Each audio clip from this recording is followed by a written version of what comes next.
Bem, meus queridos amigos e irmãos, muito boa noite. Estamos aqui, eu e Leonardo Marmo, meu querido amigo de São João del Rei, Minas Gerais, articulista espírita, orador espírita, sempre como acontece todo quarto sábado do mês, às 20 horas, o programa O Eco da Imprensa Espírita.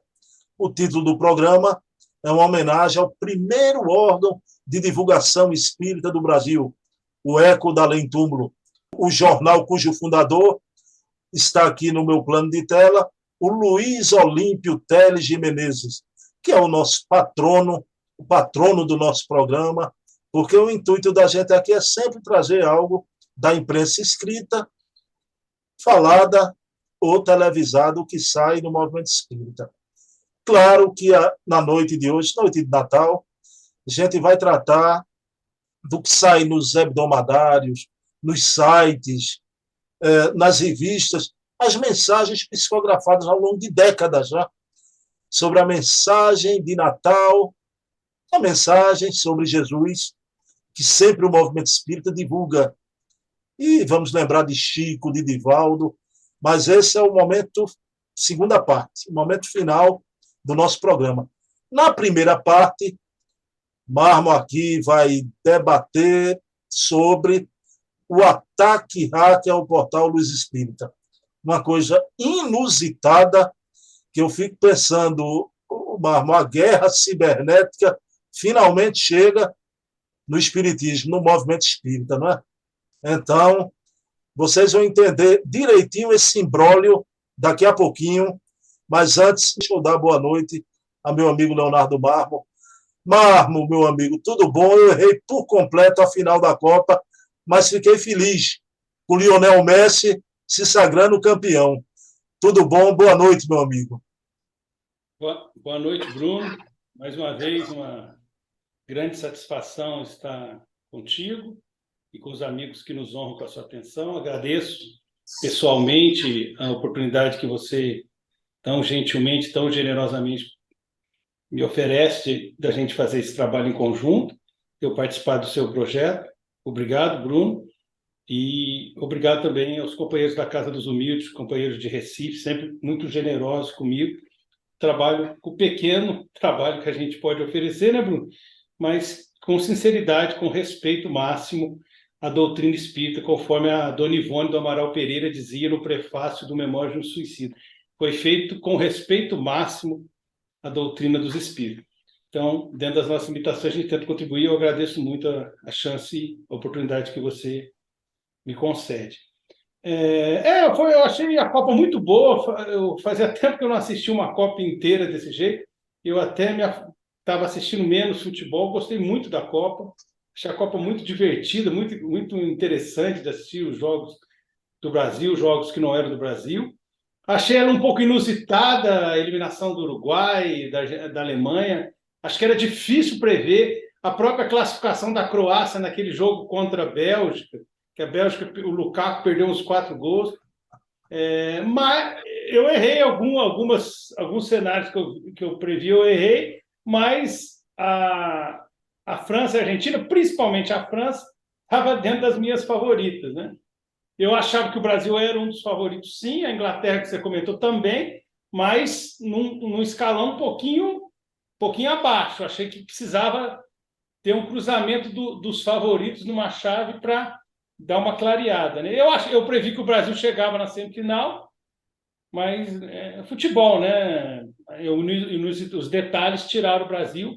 Gosto muito do Modric, gosto muito do time da Croácia também. Enfim, acho que foi uma final muito legal. O Messi é um cara que merece muito, joga muito.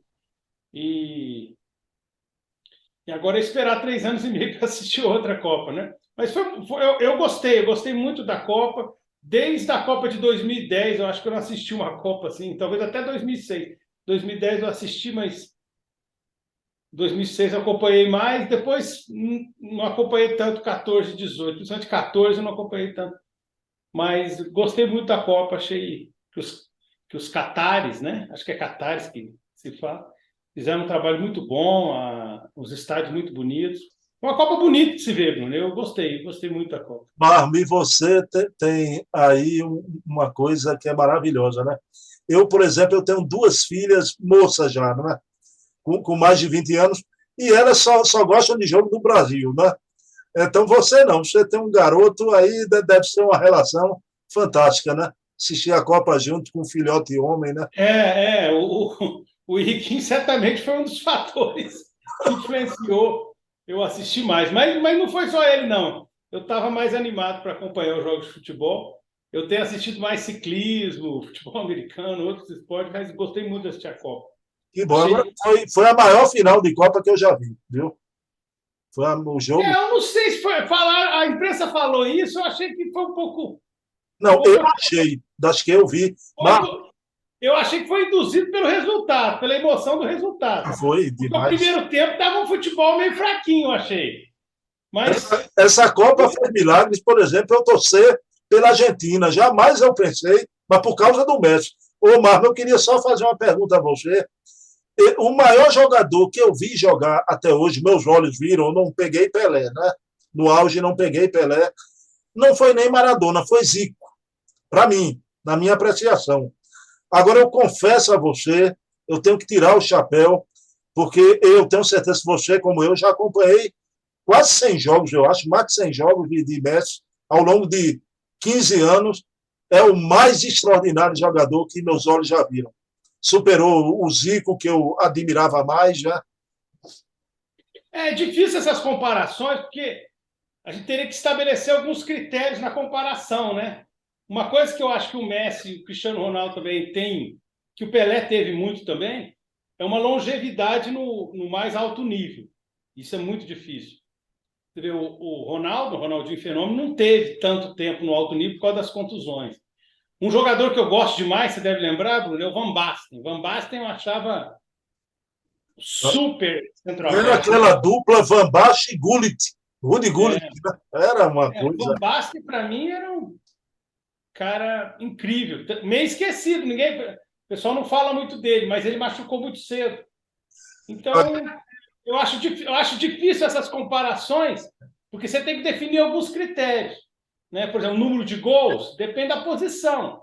O Mbappé, por exemplo, o Mbappé é um super centroavante. Aquele gol que ele fez é incrível, né, Bruno? Pegando de primeiro. Fez 4 gols na final, descontar o Mbappé é um cara que eu tento ter raiva dele, mas não consigo. Eu fico com vontade de ter raiva dele, mas ele é genial também. Ô, Marcos. Mas eu concordo. Para encerrar esse comentário de futebol, por isso que eu deixei a pressa para daqui a pouco, eu vou lhe dizer uma coisa, que essa comparação você tem razão. Comparar épocas. E o Messi tem uma coisa que o Maradona sempre vai estar à frente do Messi. Você sabe disso. No imaginário popular, Maradona é o proibido, é o transgressor, né? É o que desafia a ordem constituída, né? Com aquelas loucuras dele. Então, no imaginário popular, realmente a figura do Maradona é além do futebol, né? E é engraçado que os dois são os ídolos máximos dos argentinos, fora de Stefano, né? E alguns outros, talvez o Mário Kempis, mas no nível um pouco mais baixo. Mas fora o de Stefano, mas o de Stefano se naturalizou espanhol, né? Então, mas o perfil de comportamento pessoal do Maradona e do Messi é completamente diferente, né? Engraçado, os dois seriam os ídolos baixinho, máximos. né? Baixinho, dois pequenininhos já. Sim, mas no comportamento eles são completamente diferentes, no estilo pessoal, né? Mas eu sou fã dos dois, já. Sou fã dos dois.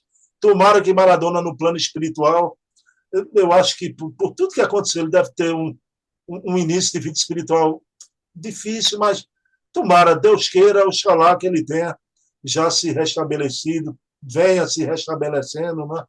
E a reencarnação existe para isso, né? Para os espíritos se reerguerem. Mas, Marmo, vou fazer a prece inicial do nosso programa, não é?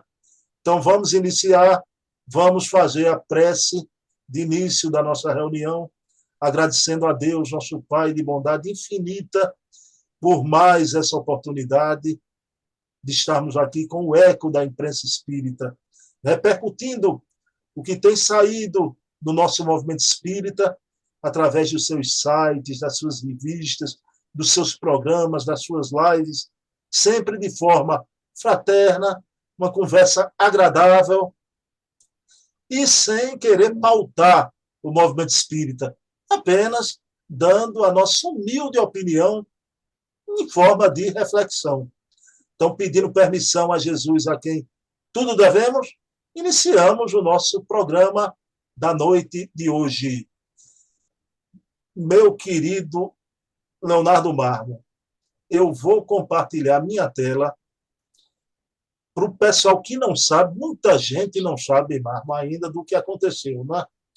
O Portal Espírita, o site, o portal do nosso querido amigo Eri Lopes, que eu já entrevistei aqui mais de uma vez, já, e que faz um trabalho excelente. Antes da gente ir para o tema da noite, Marco, eu queria te perguntar isso, porque eu gosto muito do Eri, porque a gente sabe que na divulgação espírita, e é compreensível, e eu até entendo, não é? A maioria das pessoas ficam naquela atitude de não querer se comprometer, de dar uma opinião mais autêntica. O Eri não. O Eri, em todos esses momentos, coloca a sua opinião, né? Faz a sua análise com muita autenticidade. Eu vou dizer assim, eu não estou errado, o Eri é corajoso, com destemor, ele aborda todos os temas. O que é que você acha do trabalho do Eri, do portal Luz Espírita, Marlon?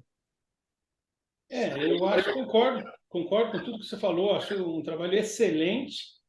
E a maneira, aliás, era até um ponto que eu tinha marcado, mas já que você tocou no assunto, eu já vou dar uma pincelada sobre isso. A maneira honesta com que ele apresenta o problema, a maneira como ele apresentou o próprio problema, mostra um pouco disso que você está falando, né? Ele apresenta o problema, ele não esconde, ele fala, olha, o site foi atacado, isso, assim, assim, assado.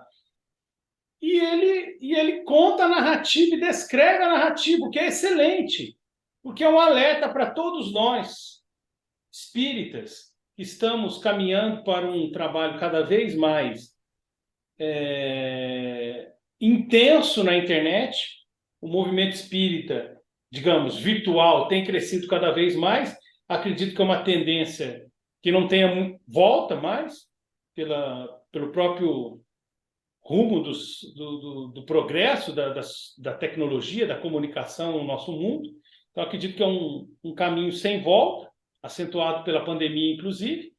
E é interessante ele expor com clareza, falando claramente o processo, até o histórico do evento, porque serve de alerta para todos nós, né, Bruno? Você, por exemplo, Bruno Tavares, você tem um arquivo espetacular, você tem um patrimônio cultural de todo o seu trabalho, de todos os seus programas, muito rico. Imagina o que seria acontecer um problema na internet, um problema de um ataque cibernético e uma parte desse material eventualmente fosse perdida. O prejuízo que seria para os nossos estudos doutrinários. E assim, os vários canais, os vários estudos.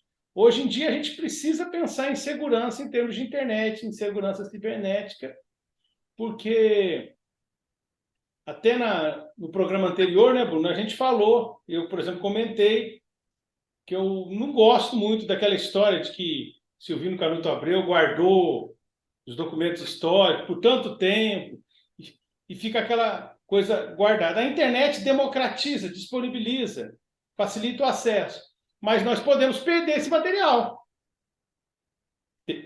E essa situação com o Eri serve de alerta para todos nós, porque temos, de forma crescente, um patrimônio cultural de grande relevância em termos de estudos doutrinários, muito rico para nós, agora do presente, para gerações futuras. Então, precisamos zelar pela segurança nesses ambientes computacionais.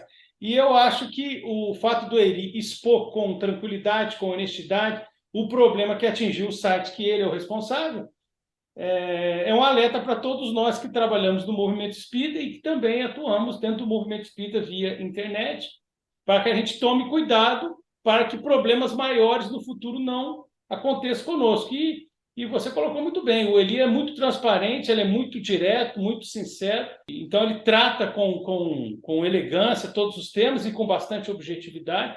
Então é aquela pessoa que transmite uma elevação natural, né?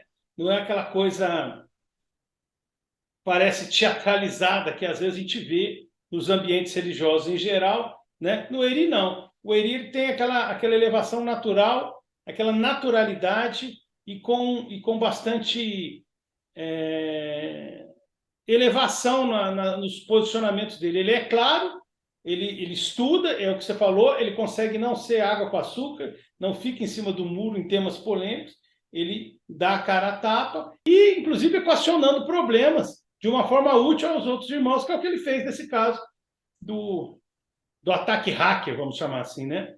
Que é um dos temas do nosso programa de hoje. Então, eu concordo totalmente com você e o Eri tem não só a sua, mas a minha admiração sincera, porque é um grande confrade, é um grande trabalhador, e a gente tenta aprender com aqueles que têm um comportamento realmente diferenciado, né, Bruno? Para que a gente também avance e melhore a qualidade do nosso trabalho doutrinário.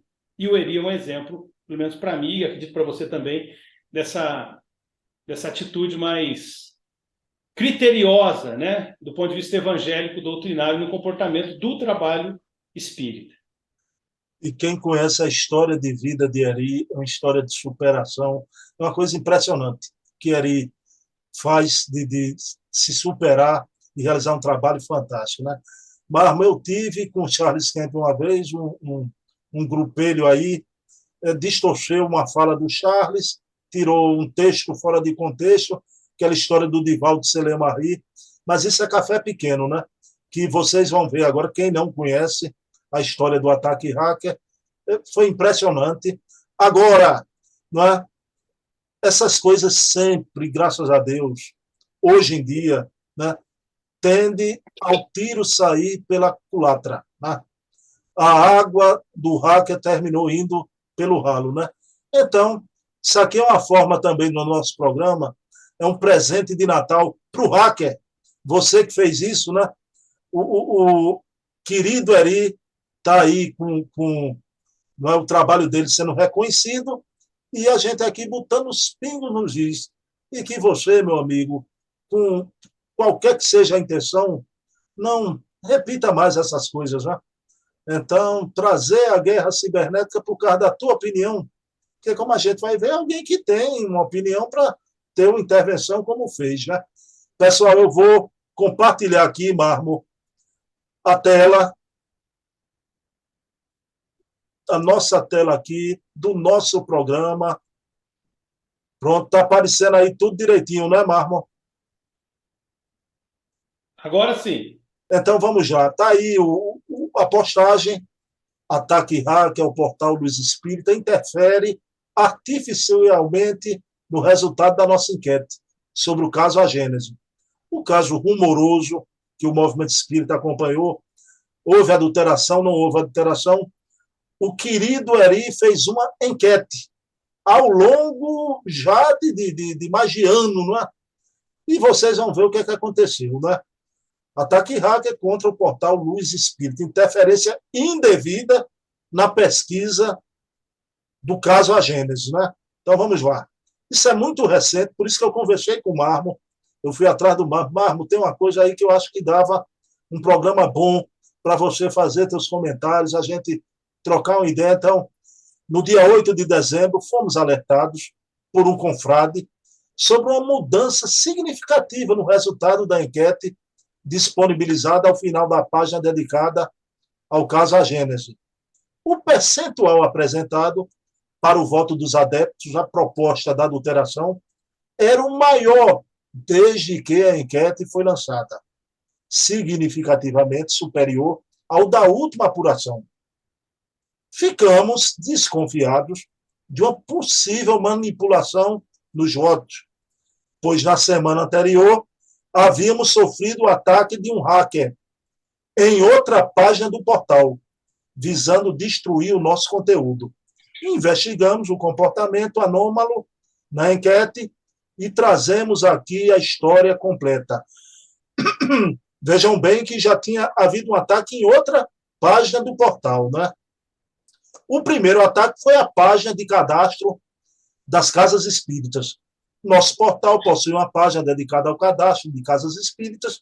Verificamos que recentemente haviam sido cadastradas 100 de casas espíritas fantasmas. Como assim fantasmas? É que esses registros, ao invés de conter informações sobre diferentes instituições, eram rastros de uma tentativa mal sucedida de injetar códigos maliciosos para danificar nosso sistema, composto por comandos para apagar todo o nosso banco de dados. Vejam bem que a intenção foi muito mais nociva ainda, né? Felizmente, o portal Luz Espírita está bem estruturado e não sofreu qualquer dano sério. Nossa programação de defesa bloqueou o ataque e o rastro da tentativa maliciosa permaneceu registrado, permitindo-nos tomar conhecimento do ocorrido. Interpretamos como atitude isolada e apenas apagamos os registros indevidos. A nossa enquete sobre o caso Agênesis. Aí a gente vai para o coração do que a gente se propõe aqui no debate da noite de hoje. Em 2020, o assunto mais quente no movimento espírita era a questão da autenticidade da edição revisada do livro A Gênese, os Milagres e as Predições, segundo o Espiritismo, de Allan Kardec, e a tese de adulterações. Em minhas pesquisas, com diferentes posicionamentos a respeito, lançamos uma página especial para narrar o caso A Gênese, em 17 de março de 2020. E nela criamos uma enquete para colher a opinião dos nossos confrades, que acompanhavam o desenrolar dos fatos sobre esta polêmica, perguntando-lhes, olha aqui a enquete e as perguntas da enquete, não é? Você acha, aliás, é uma pergunta só com 5 opções. Você acha que o livro A Gênese, de Allan Kardec, foi adulterado a partir da 5ª edição? Primeiro ponto, né? Ainda não tenho opinião sobre isso. Segundo, não tenho certeza, mas acho que não. Terceiro, não tenho certeza, mas acho que sim. Quarto, tenho certeza que não. Quinto, tenho certeza que sim. Aí você, de acordo com sua opinião, você colocava. Eu me lembro, viu, Marmo, que eu votei, e na época, hoje eu não acredito mais de jeito nenhum na tese, me convenci por completo, tem provas aí sobejas já, mas eu coloquei que não tenho certeza, mas acho que sim. Eu coloquei que achava que havia adulteração, né? E depois mudei por completo a minha opinião. A primeira apuração foi feita uma semana após o início da enquete, com 92 votantes. Indicou que 26% desses tinham certeza de que sim, a Gênese havia sido adulterada. 44% achavam que sim, embora não tivesse certeza. Eu estava aqui, ó. 44% achavam que sim, embora não tivesse certeza. Veja bem que era a vontade majoritária, né? O 26 com 44, a maioria achava que havia naquela época adulteração. Desde então, com o aumento da quantidade de votantes e o desenrolar de novas pesquisas, o percentual dos adeptos à proposta da adulteração foi gradualmente sendo reduzido até estabilizar nesse quadro. Então, com a mudança, a chegada dos documentos, o achado da Gênese em 1869, a coisa virou e foi diminuindo, não é? Aqueles que achavam que houvera adulteração. Então, vejam o resultado atual, o último resultado, né? Ainda não tenho opinião sobre isso, 11%. Não tenho certeza, mas acho que não, 31%. Não tenho certeza, mas acho que sim, 8%. Tenho certeza que não, 46%. Tenho certeza que sim, 5%. Vejam bem que a maioria, com folga, hoje acredita que a Gênesis foi atualizada por Kardec, que não houve adulteração. Então, isso foi, aí o Eri coloca aqui, não é que no último dia 8 a quantidade de votantes havia saltado. Vejam bem esse salto inusitado, né? Então, eu acho que até para enquete, viu, mas a gente tem que auditar as enquetes agora, viu? Tem que ter auditoria, porque, pelo amor de Deus, a quantidade de votantes havia saltado de 538 para 804. E o percentual de respostas para a opção 5, tenho certeza que sim, havia passado para incríveis 31%. É como o pessoal diz aqui em Pernambuco, viu, Marcos? Danou-se, né? 5 pontos percentuais acima do pico anterior. Sabendo que não houve divulgação de nenhuma novidade sobre o tema, pelo contrário, após os últimos documentos encontrados, a polêmica caminha para o encerramento. O que teria levado a essa súbita mudança? O ataque à enquete deixou rastros. Ao consultar nosso banco de dados, constatamos que nessa investida, o hacker se concentrou em injetar uma rajada de votos na enquete, todos de uma mesma origem, o endereço IP 192.168.15.31. Um número IP é um endereço virtual para um ponto de acesso a uma rede, que pode ser pública, como a internet, ou privada, dentro de uma empresa ou residência. Acontece que todos os endereços IP iniciados por 192.168 são reservados para uso exclusivo em redes privadas e não funcionam para se conectar à internet. Sabemos assim que esse endereço não representa o verdadeiro IP do hacker e, por meio de um subterfúgio, ele conseguiu plantar esse endereço falso e manipular nosso sistema para aceitar vários votos de uma mesma origem. Foram injetados, aí vejam que, meu Deus do céu, né? 266 votos fake, todos a favor de uma única alternativa, a 5. Tenho certeza que sim, que houve adulteração, né? Deduzimos que esse é o pensamento do hacker sobre a polêmica, ou pelo menos é o pensamento que ele se propôs a artificialmente transformar em majoritário. O resultado real da enquete foi restabelecido. Em resposta a essa investida, nós eliminamos os votos fake e a enquete voltou a refletir o resultado correto da opinião popular. O resultado manipulado, que a gente já viu, e volta o resultado real, que a gente já viu também. Tá? A nosso ver, a manipulação do gráfico cria apenas uma ilusão de vitória, pois a hipótese de adulteração de agentes continuará sendo uma opinião considerada por 8% das pessoas como provável, e apenas 5% têm certeza.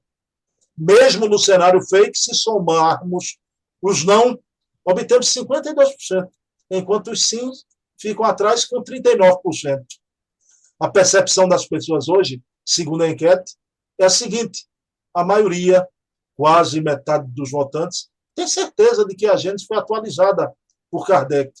E um terço, embora não tenha certeza, considera esse cenário como mais provável, num total de 77%. Se você não está a par da evolução da polêmica, oferecemos a linha do tempo, com todos os acontecimentos e os pensamentos divergentes, em um caso a Gênesis. Caso deseje se inteirar dos resultados da pesquisa mais recente, que apresenta evidências em favor da opinião da maioria, sugerimos a leitura dos artigos que fazem uma revisão na história da 5ª edição de A Gênesis, parte 1 e 2, do Jornal de Estudos Espíritas, né? Que o Adair tem trazido dos nossos programas. Né? Então, por aí vai. A gente fica aqui, né, dando uma ideia. Tem mais comentários sobre o caso A Gênesis para trás, mas já a ideia do que foi esse ataque hacker. Então, meu querido Leonardo Marmo, quer dizer que também, até no espiritismo, chega essas coisas, Marmo, né? A guerra cibernética de 5ª geração, um ataque hacker a um portal. E aí eu te pergunto, quer dizer que no espiritismo, meu querido Marmo, né? O enquete não se ganha, se toma. É assim mesmo, Marmo?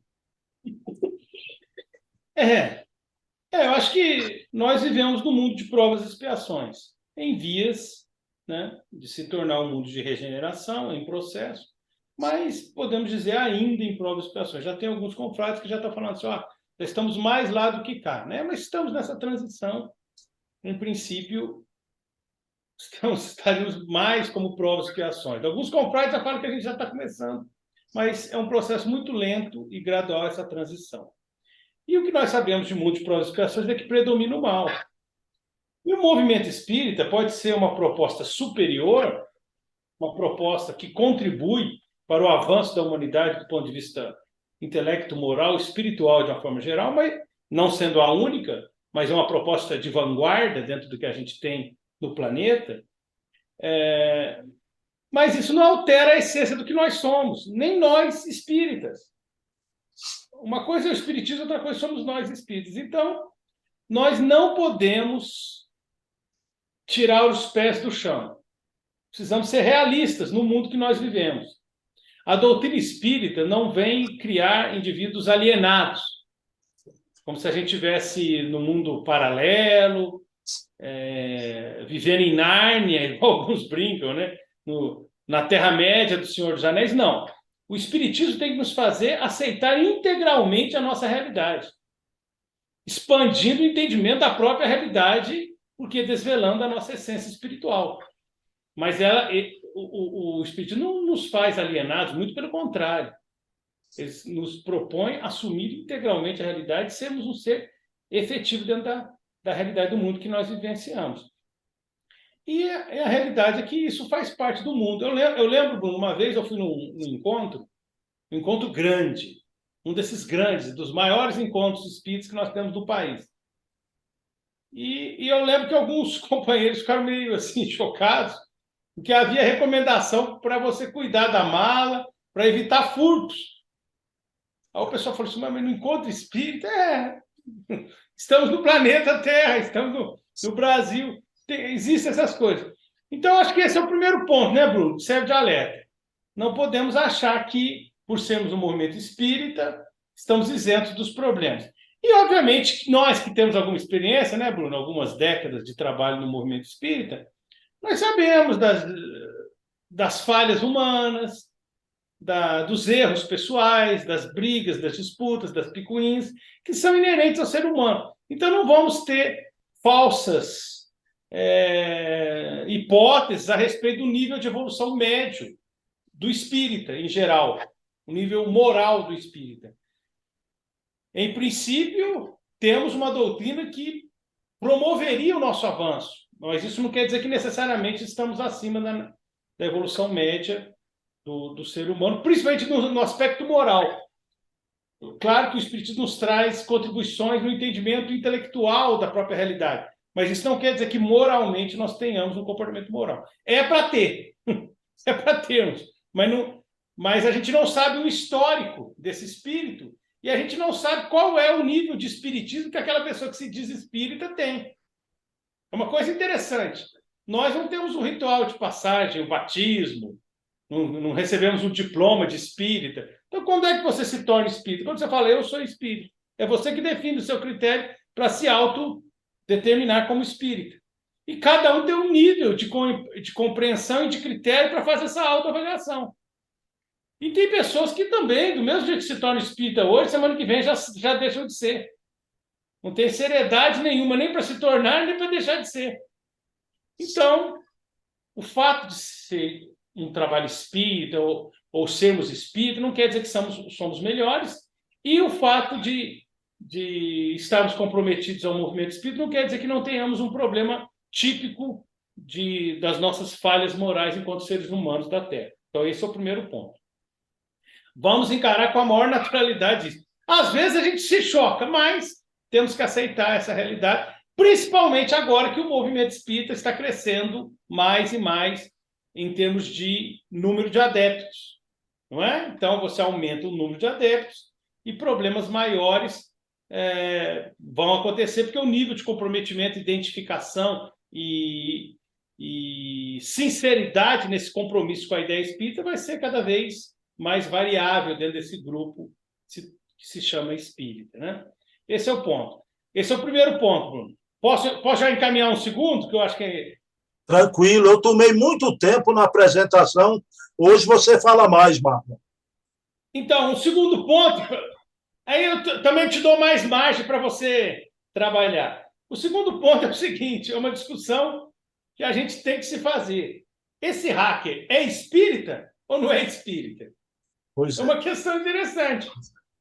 Tudo leva a crer que sim, não é? Até você já deu uma pincelada nessa área aí. Porque se não fosse uma pessoa espírita, que interesse específico ele teria numa discussão sobre a adulteração de uma das 5 obras principais de Allan Kardec? E que nem é a principal, que é o Livro dos Espíritos. Não é? Que interesse um não espírita, um católico, um protestante teria numa questão interna do movimento espírita, do ponto de vista histórico e doutrinário, interna da nossa assimilação e da nossa compreensão histórica e doutrinária? Estranho, né? Então, tudo leva a crer que era um espírita, que é um espírita, o hacker. Agora, aí a gente, supondo que ele seja, né? É estranhíssimo, porque, em princípio, ele quer denunciar a adulteração da Gênesis, adulterando a pesquisa do Henrique. Pois é, pois é. Então, isso é uma piada pronta, né, Bruno? Eu vou denunciar uma adulteração. É uma adulteração, é um absurdo. Vocês não acharem que é uma adulteração? Aí eu adultero a pesquisa.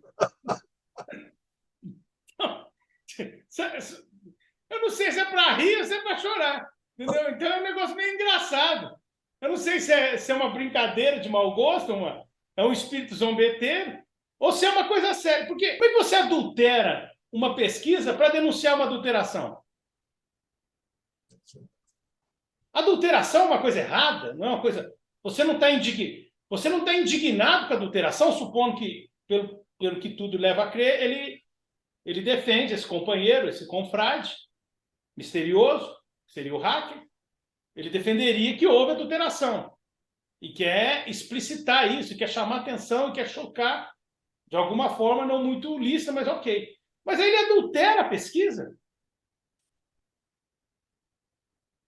Ele adultera para denunciar uma adulteração. Então, é um negócio muito complicado. Quer dizer, se é tão feio assim terem adulterado a obra de Kardec, por que você comete um erro semelhante adulterando a pesquisa? Estranho isso.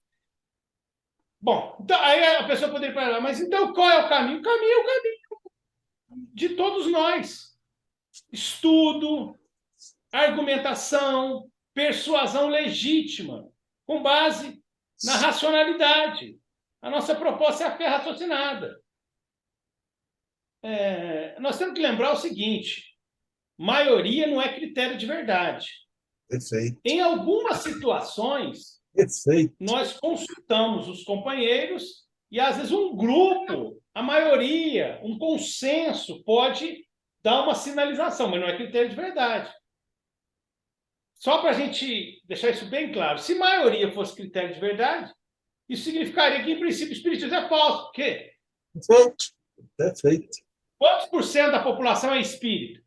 3 a 4%. Estourando vai dar 4% aí no censo que foi feito esse ano. Então, maioria não é critério de verdade. Então, se o confrade acha que foi adulterado, é um direito que ele tem. Claro. É uma hipótese que está aí posta. Mas como que ele deve fazer? Deve argumentar. E deve ser uma pessoa sincera nessa opinião. Então, argumente. E outra coisa, não é porque você não conseguiu convencer os outros que você não está com a razão. O espiritismo está com 3, 4%. Quantos por cento ele pode aumentar até a nossa desencarnação, Bruno? Até a gente desencarnar nessa encarnação? Um pouco, né? Um pouco mais, talvez. Quem sabe? Mas nós vamos desencarnar, provavelmente, o espiritismo sendo minoria. Não é? Com muito mais católico, muito mais evangélico. E daí? Isso significa que nós estamos errados aqui que a gente acredita? Então, é uma postura um pouco infantil. A gente tem essa expectativa de ter maioria como critério da verdade. E adulterar um trabalho de uma enquete, que não quer dizer necessariamente que a maioria está com razão. Está fazendo uma sondagem da percepção da maioria. Por outro lado, o movimento espírita tem muitas coisas que a maioria faz e que a gente também não aprova. Nós estamos tentando melhorar a qualidade da maioria. Então, eu acho que não é o caminho. Você adulterar, entrar no site de um confrade para mudar um resultado, que diferença isso vai fazer? Então, me parece que é um esforço significativo para se fazer uma leviandade boba que não vai ajudar ninguém, nem o hacker, muito menos o Eri. Então, eu acho que não é esse o caminho. Às vezes a gente faz coisas sem pensar, mas a gente deveria tomar um cuidado, porque uma hora a gente comete uma atitude impensada e muitas pessoas podem se machucar. A gente pode ter problemas graves, que a gente não precisa, porque nós já temos condições. E eu acho que serve de alerta, né, Bruno? Serve de alerta para a gente tomar cuidado com a segurança cibernética, digamos assim. Mas eu acho que devemos pensar qual que é a vantagem de eu adulterar um dado desse. Não vou modificar nada. Né? A gente quer conhecer a verdade para que a verdade nos liberte, como a gente sempre repete, e isso pressupõe honestidade intelectual, sinceridade, saber dialogar, saber conversar, contra-argumentar, discordar e aceitar a opinião de pessoas diferentes, ou pelo menos que elas tenham opinião diferente, mesmo quando a gente acha que a gente está certo. Isso faz parte, né, Bruno? Não tem como fugir disso, nem agora, nem nunca. Meu querido Leonardo Marcos, você foi brilhante na sua análise. Você fechou aí todas as hipóteses, né, Marmo? Mas eu queria dizer aqui, eu acho que você pensa do mesmo jeito, Marmo. A gente respeita quem tem a opinião de que a Gênesis foi adulterada, né? Todo esse pessoal que divulga, o Paulo Henrique Figueiredo, é um grande intelectual, grande escritor, a gente respeita, né? E quando a gente está falando desse hacker, a gente aqui exime de qualquer culpabilidade os que defendem a tese da adulteração, que têm coragem, que dizem que não se convenceram, paciência. Eu acho que já era para terem se convencido, mas eu respeito. Agora, seu hacker, rapaz, bota a mão na consciência. Olha o ridículo, né? Então, essa coisa aí vai ficar patente, visível, né? Na tua ideoplastia espiritual, né? Na verdade, já está, né, Bruno? Já está. Nós encarnados não sabemos, mas nós lá está sabendo. Não sabemos, o mundo invisível, né? Não precisa nem de psicoscópio, viu, hacker, né? Nem de psicoscópio, né? Isso é uma realidade patente para os nossos irmãos de outra dimensão, né? Mas, Marmo, aí vamos para a segunda parte, meu amigo. A gente está nesse período lindo, né? E é um período mais belo da humanidade, embora este ano, para mim, mas não é um ano difícil, porque é meu primeiro Natal sem ter minha mãe aqui na Terra, né? E cada um, nessa época, tem pessoas, amigos meus, que dizem, rapaz, eu fico melancólico, né? Outros eu fico nostálgico. Eu confesso a você, Marco, que mesmo espírita, e eu digo aqui sem nenhuma medo de crítica, de que alguém se surpreenda, né? Eu, quando lembro da minha mãe, a saudade física, eu ainda derramo as lágrimas, Marco, né? E esse Natal vai ser difícil, e por tudo que minha mãe veio para minha casa, né? Os meses todos com minha mulher, minhas filhas, mas aí a gente começa, Marco, que é uma maravilha, né? A gente vai para uma obra do Chico Xavier, né? Aquelas poesias lindas, né? De Maria Dolores. Né? Chico sempre, todo Natal, o Chico recebia aquelas psicografias maravilhosas. O Divaldo também, através de Joana, né? Todos os médios, e a gente vê a beleza de Jesus nessa época, né? e porque, para mim e para Marmo, tá? Queria ratificar bem isso aqui, e respeitando quem pensa de forma diversa. Espiritismo é religião. Tanto quando Kardec, lá em O Evangelho segundo o Espiritismo, falou que um dia haveria aliança da ciência com a religião. O Livro dos Espíritos traz a lei de adoração. Então, e o aspecto religioso do Espiritismo, né? Então, fica bem ressaltado nessa época do ano a lembrança de Jesus, do Evangelho, de sua passagem. Eu queria perguntar a você, Marco, o nosso programa tem um objetivo, um foco, né? Repercutir. Eu não pensei em uma mensagem isolada. Eu disse até a Marmo, se no decorrer do programa você quiser trazer alguma, mas eu te pergunto, né?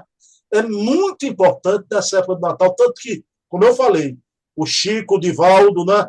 O mundo espiritual sempre se manifestou nessa época, trazendo a manjedoura, o nascimento de Jesus, essa época linda, e que lembramos o governador espiritual do planeta Terra. Que importância tem, eu pergunto a você, mas para o movimento espírita, essa época do Natal?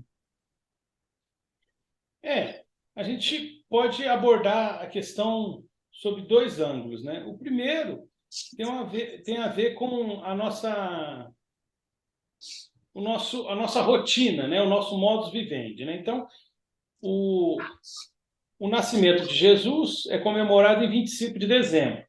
Obviamente, nós não sabemos se ele nasceu nessa data, provavelmente não. Tem várias discussões sobre os meses, mais provável que ele teria nascido. Mas o fato é que o Natal coincide com uma data muito próxima da virada de ano, né? O Réveillon, o Ano Novo, a mudança de calendário do dia 31 de dezembro do ano vigente para o ano subsequente, 1º de janeiro. Então, e sem falar que tem muitos feriados e alguns também estão em férias, né, Bruno? Férias letivas, férias do trabalho. Quem não está de férias também tem alguns dias de feriado. Então, acaba que, do ponto de vista cultural, acaba que o Natal acaba sendo uma época reflexiva. Então, é o Natal, é o Ano Novo, e é um momento, às vezes, da rotina de trabalho ficar um pouco mais atenuada, e isso permite que a gente faça um balanço, o famoso balanço, como é que foi meu ano, e os projetos para o ano subsequente. Nesse sentido, do ponto de vista cultural, é uma época que naturalmente, mesmo quem gosta, quem não gosta, nos induz a uma reflexão. Como é que foi meu ano? Momentos bons, momentos mais difíceis. O que eu realizei, o que eu não consegui realizar dos planos do ano anterior. O que eu posso fazer para o ano que vem? Esse ano não foi legal, vou tentar melhorar nesse ano. Então, acaba sendo um momento de reflexão. Eu lembro de uma mensagem de André Luiz, que eu acho que é a primeira mensagem do livro Opinião Espírita, que ele escreve em parceria com Emmanuel. E ele diz que quem não evolui no intervalo de 3 anos está estacionado espiritualmente. Então, quer dizer, dando a entender que é importante a gente fazer esse balanço. Como é que nós estamos? Até como um diagnóstico da nossa trajetória. Não é? Assim como Santo Agostinho responde à famosa questão 919, quando fala do autoconhecimento. Se eu não avalio como é que eu estou procedendo, como é que eu vou identificar as falhas para tentar melhorar? Então, em princípio, essa autoanálise é importante. Então, uma coisa muito importante no Natal é essa questão desse momento. Natal, Ano Novo, férias, pausa para o balanço, planos para o ano que vem, para um novo ciclo de trabalho. Então, é um momento de pausa para reflexão, é um momento de análise. Ah, mas isso aí todo dia é? Sim, mas na prática a gente faz isso mais, né, Bruno? Faz mais nessa época. Então, é um momento de reflexões e que eu acho que é salutar. Não acho que é ruim, não acho que é negativo, acho que é positivo esse tipo de reflexão.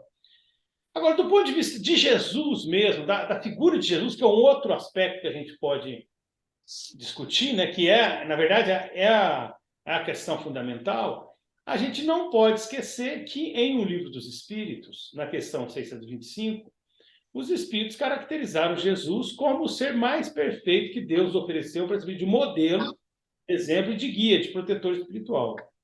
E, além disso, no livro A Caminho da Luz, de Emmanuel, o benfeitor espiritual, mentor de Chico Xavier e mentor de todos nós, né, poderia dizer, né, Bruno? Acredito que em menor grau, né, em termos de proximidade, mas nos colocamos como aprendizes também do grande benfeitor Emmanuel. Ele comenta que, por 2 ocasiões, os grandes seres do sistema solar, os grandes administradores do sistema solar, se reuniram. Quando o sistema foi criado e quando Jesus nasceu, encarnou na Terra. Mostrando como era significativo, não só, acredito, para a evolução da Terra, mas do sistema como um todo. O impacto que isso causaria na comunidade terrena ou terráquea, comunidade que, como nós sabemos, não contempla só os encarnados, contempla os desencarnados. E, obviamente, aí alguém poderia perguntar, mas qual que é o impacto que vai ter nos outros seres do sistema solar? Nós não podemos esquecer que existem migrações interplanetárias, né, Bruno? E que a população da Terra vem aumentando. Então, a melhoria das condições da Terra favorece a chegada de novos espíritos para que a gente consiga ter uma escola mais ampla e mais enriquecedora para um número maior de entidades que constituem a verdadeira fraternidade universal, porque todos somos irmãos. Então, quando a gente fala de humanidade, a gente não se restringe apenas à humanidade terrestre. Então, Jesus é muito importante. Eu cito a passagem, acho que é Lucas 2,14, né? Lucas capítulo 2, versículo 14. O famoso glória a Deus nas alturas, paz na terra e boa vontade para com os homens. Eu até marquei aqui, Bruno, se você quiser até ler. Tem 2 mensagens sobre o Natal no livro Segue-me. Esse aqui é do meu pai, está meio derrubadinho, mas ainda está bastante... Pode ler. Então, tem 2 mensagens, Bruno. As 2 muito bonitas. E as 2 baseadas nesse mesmo versículo. A primeira se chama Natal. Desculpa, a primeira se chama Mensagem de Natal e a segunda se chama Natal. Eu separei a que se chama Natal, que ela é um pouquinho mais curta, então fica mais encaixado dentro do esquema do nosso programa. Mas é interessante que o Emmanuel colocou as 2 juntas. Parece que na hora que é para a gente abrir o acaso, né, Bruno? Se não cai em uma, cai na outra. Né? Porque ele colocou as 2 juntas e elas são baseadas no mesmo versículo. Então, eu vou ler a segunda, tá? Mas fica a recomendação dos amigos. Na verdade, a minha mãe gostou mais até da primeira. Mas, enfim, fica aí o ponto de interrogação para o pessoal procurar. Então, eu vou ler a segunda. Natal. Glória a Deus nas alturas, paz na terra e boa vontade para com os homens. Lucas, capítulo 2, versículo 14. As legiões angélicas, juntos à manjedoura, anunciando o grande renovador, não apresentaram qualquer ação de reajuste violento. Glória a Deus no universo divino, paz na terra, boa vontade para com os homens. O Pai Supremo, legando a nova era de segurança e tranquilidade ao mundo, não se declarava o embaixador celeste investido de poderes para ferir ou destruir. Nem castigo ao rico avarento, nem punição ao pobre desesperado, nem desprezo aos fracos, nem condenação aos pecadores, nem hostilidade para com o fariseu orgulhoso, nem anátema contra o gentio inconsciente.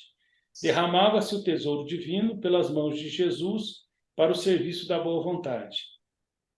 A justiça do olho por olho, entre aspas, e do dente por dente, também entre aspas, encontrar, enfim, o amor disposto à sublime renúncia até a cruz. Homens e animais, assombrados ante a luz nascente na estrebaria, assinalaram júbilo inexprimível. Daquele inovidável momento em diante, a terra se renovaria. O algoz seria digno de piedade. O inimigo converter-se-ia em irmão transviado. O criminoso passaria a condição de doente. Em Roma, o povo gradativamente extinguiria, a matança nos circos. Em Sidom, os escravos deixariam de ter os olhos vazados pela crueldade dos senhores. Em Jerusalém, os enfermos não mais sofreriam relegados ao abandono nos vales de imundície. Jesus trazia consigo a mensagem da verdadeira fraternidade e, revelando-a, transitou vitorioso do berço de palha ao madeiro sanguinolento. Irmão, que ouves no Natal os ecos suaves do cântico milagroso dos anjos. Recorda que o Mestre veio até nós para que nos amemos uns aos outros. Natal, boa nova, boa vontade.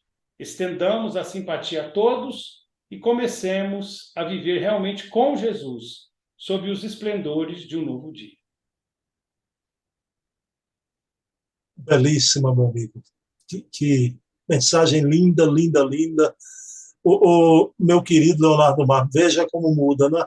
No primeiro momento a gente abordou, foi necessário, é importante, é a vida real, a horizontalidade, né?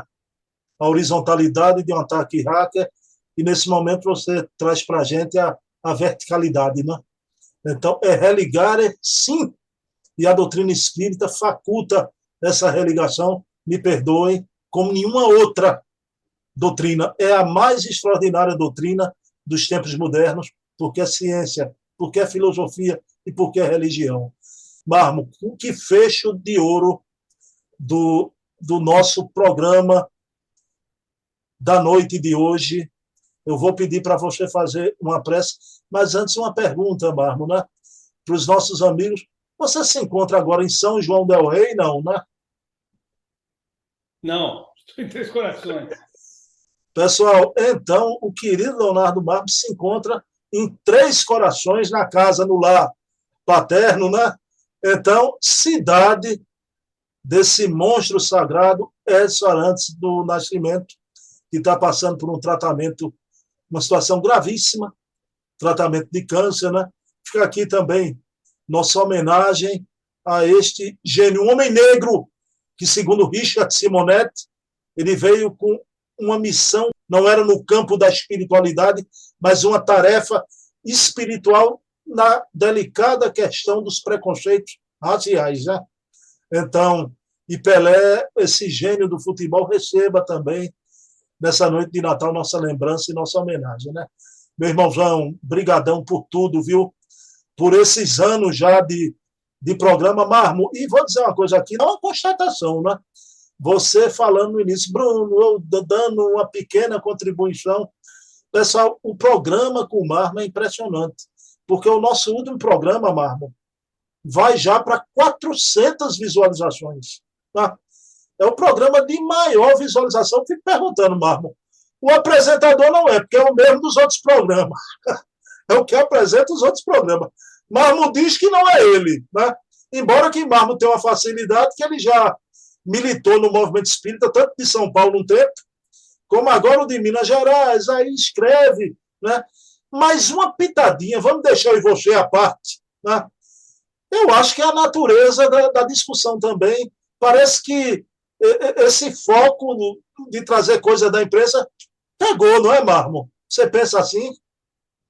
Eu acho que a gente tenta falar com clareza, né, dar a nossa opinião, obviamente passível de muitos erros, mas sobre temas que causam interesse por parte dos confrades, né? E aí, quando a gente disponibiliza esse material, alguns confrades, até por consideração com a gente, até assistem e quando gostam, enviam para alguns companheiros, né? Então, eu acho que a temática, né, Bruno? Como os temas são muito variados e envolvem muitas vezes polêmicas importantes que estão acontecendo no movimento espírita, questões importantes do ponto de vista do momento histórico, né, do movimento, e também do ponto de vista de discussões doutrinárias mais clássicas, vamos chamar assim. Eu acho que isso acaba trazendo um certo interesse por parte dos confrades, mesmo quando eles não concordam com a nossa opinião. Acho que porque a gente tem essa curiosidade, vamos ver o que o camarada está falando, o que ele acha disso. Eu acho que esse é um fator que favorece um pouquinho o interesse, né, Bruno? Agora, É difícil saber exatamente, né, Bruno? Porque também tem isso, a internet é uma coisa meio misteriosa para nós, né? Você tem um número de visualizações, mas não quer dizer que a pessoa também gostou do conteúdo, ou que ela assistiu todo o vídeo. Então, a gente não sabe exatamente, né? A gente tenta colocar um conteúdo... Mas ouça a voz da experiência aqui, viu, Marco? Não é o programa anterior. Todos os programas, antes o Observatório da Imprensa Espírita, como agora o ECO, todos estão sempre para lá de 300 visualizações. O meu canal é um caso único, e os outros programas bem visualizados também, né? Traz irmãos experimentados e tudo, mas quem sabe eu brinquei aqui no início, que eu fico pensando, quando a gente escolhe um patrono, né, Marmo, para o programa, eu fico pensando o que é que esse espírito fica achando de ser escolhido aqui na Terra por 2 caboclos para ser o patrono de um programa. Mas eu acho que tem também a interferência de cima do mundo espiritual, né? E a gente fica aqui só agradecido por essa cobertura, né? A gente está sobre a égide do mundo espiritual, a gente não esquecer nunca disso, para a gente ter, como você falou, os pezinhos bem no chão, né? A testa do espírita deve estar escrito, e a minha parece que cabe melhor que a dos outros, né, Marmo? A minha favorece mais. Chão! Tem que estar escrita a palavra chão, todos os dias, né? Meu querido Leonardo Marmo, foi um prazer, uma honra. Vou pedir para você finalizar nessa noite de Natal com a prece final do nosso programa. Deus, nosso Pai, Senhor Jesus, nosso amado Mestre, rogamos a proteção por todos os irmãos que nesse momento estão sintonizados conosco. Agradecemos as bênçãos do dia de hoje e as bênçãos desse ano, em que tivemos muitas oportunidades de crescimento espiritual e de experiências iluminativas.